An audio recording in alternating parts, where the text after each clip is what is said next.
阿 K 謝安琪今日出席活動，提到已經解決咗同環球唱片嘅合約糾紛。阿 K 話仲未有新去向喎。今個月之內會搞掂啦，咁就暫時未有確定新嘅去向，咁就都係慢慢考慮緊啦，亦都唔急嘅，慢慢揀下先。會唔會驚揀得太耐而俾人話你吊高嚟賣㗎？其實我呢幾個月咧本身有嘢做啊，咁所以我咧都交俾經理人去處理。咁其實我覺得揀呢間公司真係要時間嘅，即係要慢慢去即係。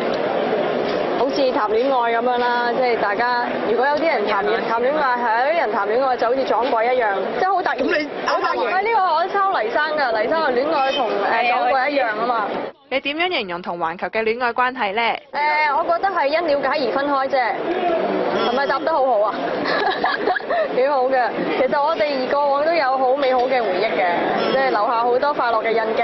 咁你會唔會自薦加盟黎明嘅公司啊？我好怕醜㗎，我唔會自薦嘅。咁經理人去呢啲就佢應該都唔會啊，即係佢都係不嬲隨緣嘅人嚟嘅。